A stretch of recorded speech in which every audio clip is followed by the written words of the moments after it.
तो जो corona virus है उसके बारे में हमारे जो देश के डॉक्टर हैं वो समय समय पर सभी देशवासियों को जागरूक कर रहे हैं। तो उन्हीं के साथ अपने को सम्मत करते हुए आप सब लोगों के माध्यम से यही अपील करेंगे कि जो डॉक्टरों ने प्रकाशन बताए हैं उन प्रकाशन पर पूरा ध्यान दें।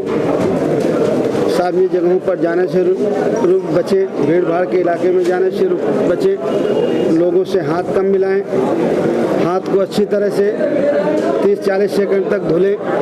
ये बातें सावधानी रखने की ज़रूरत है। और दूसरा जो मैं अभी बात कर रहा था, इस देश में जो NPR और NRC जो हो रहा है उसके बारे में भी अपने लोगों को मैं सावधान करना चाहता हूँ कि अभी तक जो भारत सरकार की जो गाइडलाइन है जिसके आधार पर जो समझ में आया है NRC का पहला स्टेप है।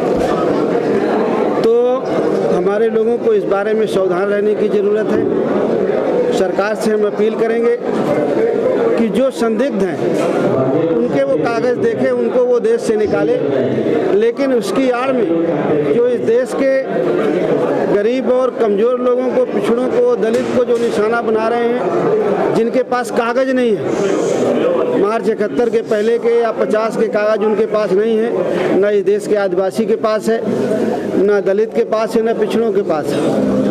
तो जब वो कागज़ नहीं दिखा पाएंगे तो बेवजह उनको डिटेंशन कैंप में जाना पड़ेगा।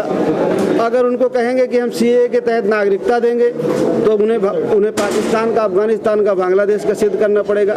और जब वो भारत में पैदा हुए हैं, यहीं रहे हैं, तो बेचारे कहाँ से सिद्ध कर पाएंगे। इसलिए सरकार को इस कदम को रोकना चाहिए।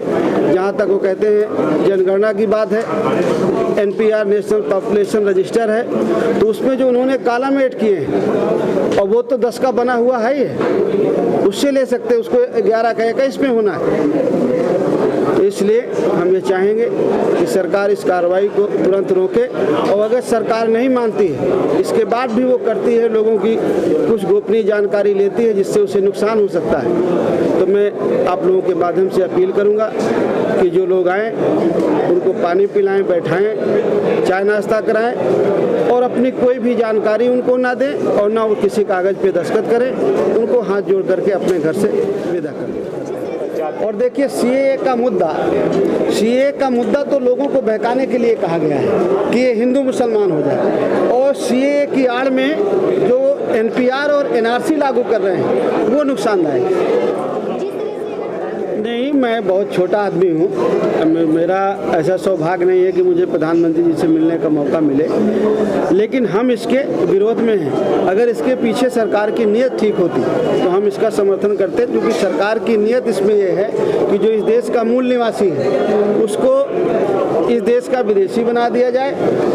जो बेचारा इस देश की मिट्टी में हजारों साल से उसके पुरखे रहे हैं, उन्हीं को ये विदेशी बनाने का षड्यंत्र।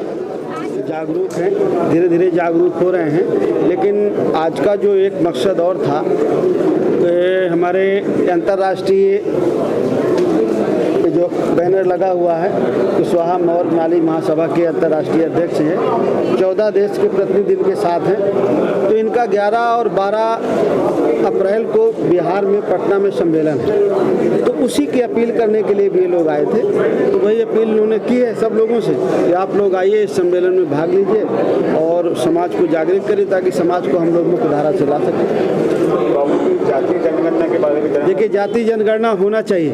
जाति जनगणना की बात जो है पूरे देश में बहुत दिनों से मांग उठ रही है। 1931 के बाद जाति जनगणना हुई नहीं, और जब जाति जनगणना की बात आती है तो कांग्रेस, BJP, कम्युनिस्ट तीनों एक हो जाते हैं और एक स्वर से कह देते हैं कि इसकी ज़रूरत नहीं है। लेकिन जब हमें पिछड़ों को रिजर्वेशन देना है या उसको सुविधाएं देनी है, उसको समाज की मुख्य धारा से लाना है, तो जाति जनगणना का होना बहुत ज़रूरी है। इसलिए हम चाहते हैं कि सरकार जाति जनगणना को अविलंब में, सुषमा जी लगी हुई है, पूरी मेहनत से लगी हुई है, और जन अधिकार पार्टी का एक नारा है कि जिसकी जितनी संख्या भारी उसकी उतनी हिस्सेदारी। जिसकी जितनी संख्या है, आबादी है, उस आबादी के हिसाब से हमारी पार्टी के संगठन में चुनाव लड़ेंगे तो टिकटों में जैसे जैसे हम आगे बढ़ेंगे तो हर जगह हमारा, चाहे वो स्त्री पुरुष के मामले में हो और चाहे वो भारतीय समाज व्यवस्था के जाति के मामले में हो, जिसकी जितनी संख्या उसकी उतनी हिस्सेदारी। अपील कर दे रहा हूँ कि मैं सभी लोगों से कहता हूँ कि अगर हमें अपना हक अधिकार लेना है और इस देश में इज्जत सम्मान की ज़िंदगी जीनी है तो मेरा सभी लोगों से अपील है कि आप लोग अपने मन मुताबिक जो आपके हित के बारे में सोच सके, आपके बच्चों के रोजगार के बारे में सोच सके, किसान की पीड़ा को समझ सके, ऐसी सरकार आप लोग बनाइए, ऐसे लोगों को वोट दीजिए जो आपके हित में काम कर सके। आपके माध्यम से आज बात रखना चाहूँगी। आप सभी मीडिया साथियों का आभार। आज अंतर्राष्ट्रीय कुशवाहा माली महासभा, अगर आप देख रहे हैं कि कोई भी प्रदेश हो, महाराष्ट्र हो या महाराष्ट्र हो या उत्तर प्रदेश हो, कहीं पे भी अगर आप देखें तो महिलाओं के साथ शोषण ये बहुत बुरी तरह से बढ़ा हुआ है। उसका कारण है जो कानून व्यवस्था है वो गिरती जा रही है। मैंने निर्भया के लिए प्रोटेस्ट किया था, मैं दिल्ली गई थी, मुझे याद है कि 7 साल पहले मैंने उसके लिए प्रोटेस्ट किया था। और दुर्भाग्य की बात है कि हम आज तक ऐसे बलात्कारियों को फांसी दिलवाने में कहीं ना कहीं हम नाकाम रहे हैं। तो आपको ऐसा लगता है कि जिस निर्भया के लिए पूरा देश सड़क पर उतर गया था हम उसको सजा नहीं दिला पाए? ऐसी कितनी सारी निर्भयाओं का हर जगह पे शोषण हो रहा है। अभी उत्तर प्रदेश हो चाहे महाराष्ट्र हो, अगर आप आए दिन सुने तो महिलाओं और बच्चियों के साथ बलात्कार की घटनाएं हर दिन आ रही है। कई जगह वो मीडिया में आ रही है और कई जगह वो नहीं भी आ रही है। अगर कहीं पे अगर वो पकड़े भी जाते हैं तो वो दबंग टाइप के होते हैं, किसी राजनीतिक वालों का उनके सर पे हाथ होता है और वो बचकर निकल जाते हैं। और कहीं ना कहीं अगर आप देखें कि जो सरकार बीजेपी की आई है उसमें सबसे ज़्यादा अगर बलात्कारी एमएलए एमपी अगर आप देखें तो वो बीजेपी के हैं, ये आपको समझना पड़ेगा।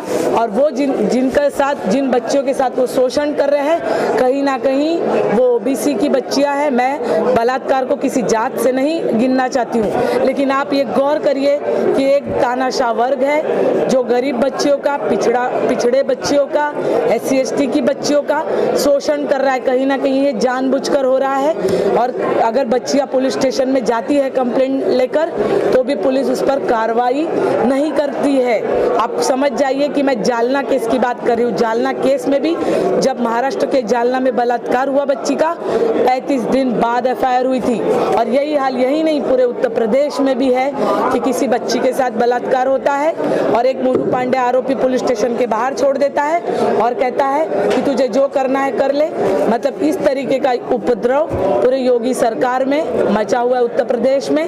तो अगर आप देखें तो हमने आज अंतर्राष्ट्रीय कुशवाहा माली महासभा बनाई है जिसमें कुशवाहा मौर्य माली शाक्य सैनी जो समाज है वो एक साथ आ रहा है। अपने पूरे OBC समाज को एकत्र करके हम एक राजनीतिक भागीदारी लेंगे जिसमें महिलाओं को सुरक्षा ये हमारे पहला मुद्दा होगा, क्योंकि हम देश की आधी आबादी है तो हमको हर जगह आधी हक लेते हैं। तो कानून की लड़ाई में भी हमको जीतना है। आज की कार्यक्रम करने का उद्देश्य क्या था? जी, मैंने आपको कहा कि अंतर्राष्ट्रीय कुशवाहा माली महासभा ये 14 देशों के लोग 11 और 12 अप्रैल को बिहार के पटना में मिलर स्कूल में जमा हो रहे हैं, जिसमें अलग अलग देशों के जो 14 सामाजिक लोग हैं वो एक ताकत हमको देंगे, हम आने वाले बिहार इलेक्शन में जा सके।